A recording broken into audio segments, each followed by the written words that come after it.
بابزانین لە هەرێمی کوردستان جگە لە حکوومەت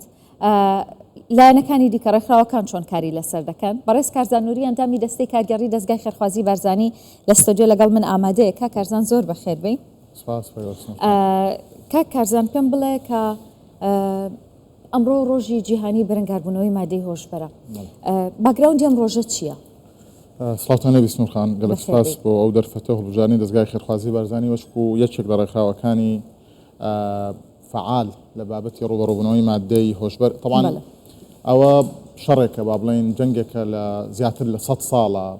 بە درێژایی مێژوو هەبووە بە زۆری جیاواز بەڵام وشیاری مرۆڤ نزیکەی زیاتر لە 100 و کەسر ساڵێکە گەیشتۆتەوە ئاستەی کە پێویست دەکات ئیتفاقیاتی نێودەوڵەتی کۆنفرانسی نێودەوڵەتی ڕۆژی تایبەت بەو بابەتەدا بندێ. بۆیە لە ساڵی 1990 بۆ یەکەم جار لە شانگەهای کۆنفرانسێک بەسترا تایبەت بوو بەو کات بە مادەی ئەفیۆن چونکە زۆر مادەیەشی باو بوو لەو سەردەمەدا. چەند ساڵێک ئەو کۆنفرانساتانە لە شوێنی جیاواز بەردەوام بوون تا گەیشتەوەی ساڵی 1912 26 ساڵی 1912 بە فەرمی ئیتفاقی ڕوبەڕووبوونەوەی مادەی ئەفیۆن لە لاهەی بەسترا. هەڵبەت ئەو بابەتە بەردەوام بوو وەکو یەکێک لە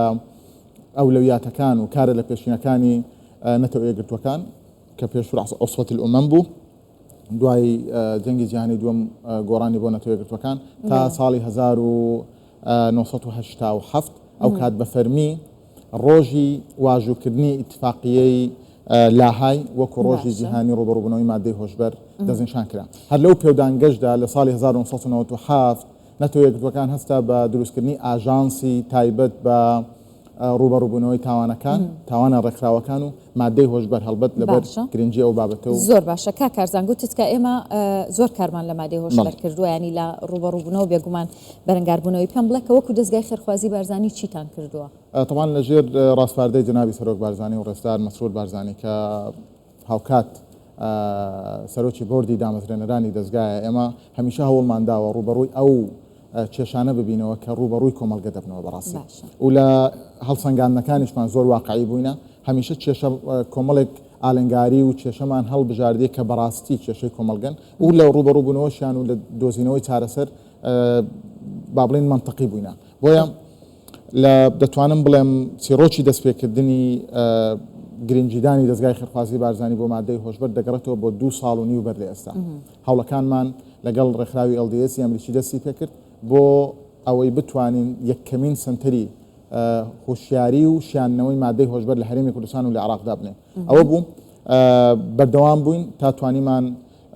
لە ڕێگەی شەریکەکانمانەوە بەتایبەت LDS ئەمریکی لە ڕێکەوتی 26/11 ساڵی 2024 بە ئامادەبوونی ڕزگار سەرۆکی حکوومەت بەردی بناغی یەکەمین سنتەری هوشیاری و شیاننەوەی مادەی هۆشبەر لە هەرێمی کوردستان لە هەولێر دانرا کە ئینشاءڵڵا لە ماوەی 18 مانگی داهاتوو کارەکانی تەواو دەبێ و دەست بەکار دەبێ. دوایەوە بیرمان لەوە کردەوە کە دانانی سنتەرێک بە تەنها بەس نییە بۆ چارەسەری کێشەی یاخود بۆ ڕوبەڕووبوونەوەی بابەتەکانی مادەی هۆشبەر. ئەوە بوو لە 29 مانگی 5 ساڵی 2025 هەڵمەتی نیشتیمانی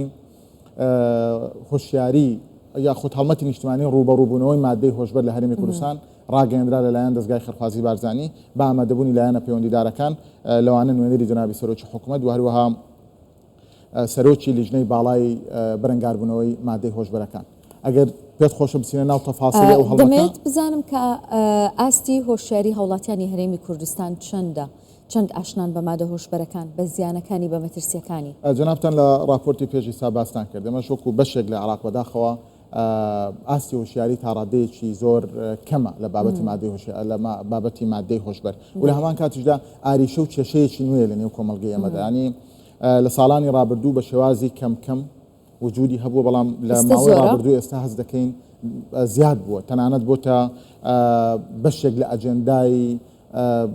جەنابی سەرۆک بارزانی لە بەشی زۆربەی وتارەکانی باسی دەکات. بۆیە درک بەوە دەکەین بڵێ مادەی هۆشبەر لە ئێستادا هەڕەشەیەکی گەورەیە لەسەر کۆمەڵگا. هەر لەو پێودانگەشدا ئێمە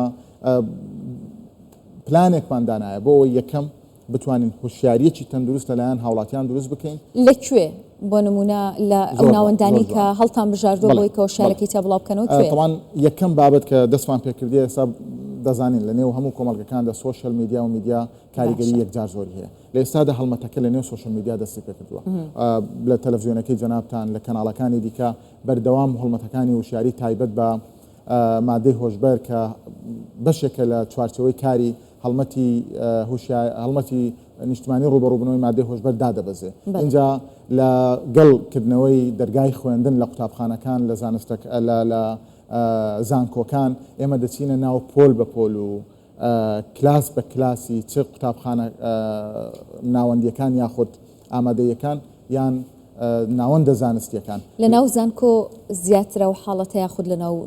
ناوەندی و قوتابخانەکان ئەگەر ڕازگۆ بین تا ئێستا داتایەکی ورد لەسەر ئەوە نیە ئایا ئەو مادەی لەکوێ زۆرە لەکوێ کەمە لە هەرێمی کوردستان چونکە تا ئێستاشی لەگەڵ بێ سنتەرێکی وشیاریمان نییە بەداخەوە ڕەنگە جەنابی وەزیر باسی کرد لە چاکسازەکان وجودی هەبی بەڵام وەکو کۆمەلگە نییە